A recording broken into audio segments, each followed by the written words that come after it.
Greetings Indie Warriors and welcome to I Dream of Indie. My name is Old Gamer Joe and today we are bringing you a review of 2D action arcade brawler Pulling No Punches from developer and publisher BrainDead Broccoli.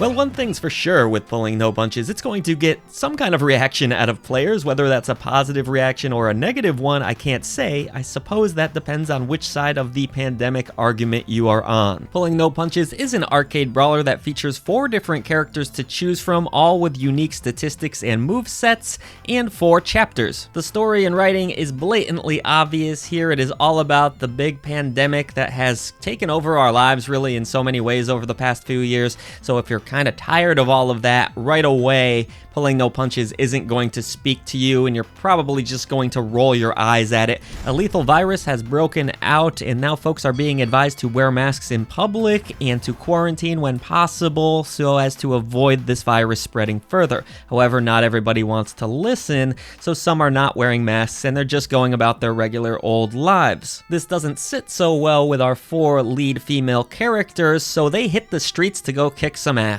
Is Pulling No Punches funny, I guess is the question. It's certainly trying to be. Humor is subjective. For me, it missed the mark most of the time, not necessarily because of the concept, which is just kind of dumb to be honest, but it's just sort of lame. I mean, I don't really know how else to say it. There's a few chuckles here or there, like a boss named Michael Douglas that elicited a little bit of a laugh out of me, but for the most part, I just found it sort of cheesy and not very funny at all. That's just me. Viewing this product as an arcade brawler though, it actually plays pretty decent and there is some fun to be had there. Pulling No Punches features 2 different difficulty options, welfare and minimal, or type of state as they refer to them. In the welfare state, you'll be able to have more items and the game's a little bit easier, but on minimal, you're not going to find as many masks which act as 1-ups or sanitizers which refill your health. There are a few other options here, like an enemy lane indicator that you can turn on or off, the hit points toggle, interface mode. Nothing too crazy here though, and a few audio and graphical settings that are not robust at all. Like I touched on, this is a 4-player game, so you can have 4 players locally. There is no online play, and you're just hopping into the action from there, hitting the streets and brawling. This will play a lot like any other brawler that you've played, really. You've of course got your quick attack for landing combos. You can jump and you can do a jump attack in the air like a drop kick, just as you might expect. There is also a power attack that you can utilize for dealing out more damage. Tapping forward twice will allow you to run, and you have a run attack as well. You can grab enemies with the B button if you're using an Xbox controller. There is a defensive ability here where you can block attacks. You're able to pick up weapons in this game as well, also using the B button. There are masks to collect, like I mentioned, which will give you extra lives and weapons you can use. Weapons can also be thrown at enemies in this game, and there is an air pickup ability for pushing B at the right moment. You have a special attack. Each character's is unique with the right bumper, and then you have a taunt, of course, which does absolutely nothing in this game. That's a little bit of a bummer because in Shredder's Revenge recently, for example, the taunt was actually quite useful. Outside of that, this game does feature an overworld of sorts. There isn't a ton to do on this overworld map, but you can at least purchase some snacks that you can equip to your character for statistical boosts. You'll see your player's health bar on the screen, of course, and the special bar. When that's full, you can unleash that special that I talked about. As you explore these 4 different areas, you'll also come across breakable cans, and these will occasionally have enemies inside of them, but more importantly, they'll have burning books inside of them, or at least pieces of those books. Collecting 3 pieces will allow you to learn new moves for your characters, which is actually pretty cool. I felt like Pulling No Punches played pretty good for a brawler. Actually, it was easy enough to line up my hits, and attacks were fun to use. There's different combos, different throws, and it works well, especially if you have a co-op friend with you. Some of the boss characters could easily be manipulated or trapped, and you could just bash away at them and beat them quite easily, but it wasn't too frequent of an issue. So overall, Pulling No Punches plays like a pretty competent brawler.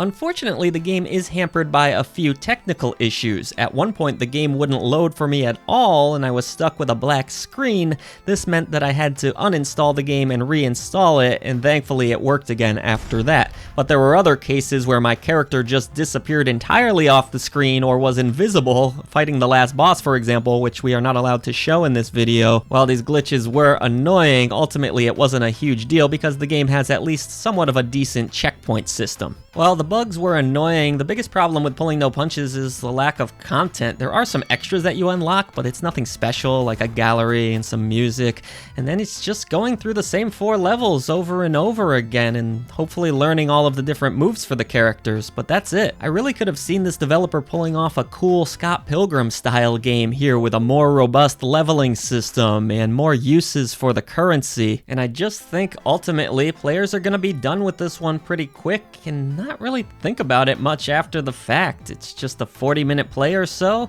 and you'll likely move on with your life. The great brawlers make you want to play them again and again because the world is exciting and fun, and there's a good variety of different levels and bosses, and playing together is awesome. While Pulling No Punches hits on some of these aspects of the genre, it also misses on too many to really make it worthwhile. And that's a shame, but again, I just think it comes down to this concept. I don't feel like it's going to be for everyone. The humor wasn't great in my opinion, and it just feels lame, like flat earther enemies. It's just not that funny. But hey, maybe some people will be into this concept, and credit the developer here, it's going to get a reaction out of people, so that's not always the easiest thing to do in a crowded gaming space. I do like the art style of this title as well. I really thought that the animations were fantastic. Some of the boss designs are very creative, very gross looking in many cases. It's a beautiful art style. Animations are nice, menus look great, special attacks are cool and fun to watch, even though they do get repetitive after a while. Everything looks great in motion. A lot of love and care went into the backdrops and all of the art in this game. It's really quite good. I can't really say the same for the soundtrack of this title though, which I feel like could have gone a different route. It goes for an 8-bit NES style, but I really feel like a River City Girls style soundtrack would have made more sense here. But in fairness, some of the sound effects are really well done, like when you do unleash those specials or picking up coins, the punches all sound pretty good. Overall, a little bit of a mixed bag in the sound department, but the visuals are really quite good in this game, and it's a fun brawler to play at the end of the day. While Pulling No Punches is far from perfect with those hitches and crashes and all of those unfortunate happenings, and the concept is not going to speak to everyone, I do think the developer has proven that they can make a really fun brawler, and I look forward to seeing what's next from them. I just kind of hope they don't go this whole pandemic route again. It's a game that definitely needs a little bit more in terms of levels and things to do, but it was a fun little diversion. I won't really be thinking about it much past this weekend, and that's pretty much it. But I am excited to see the next brawler or whatever this developer puts out.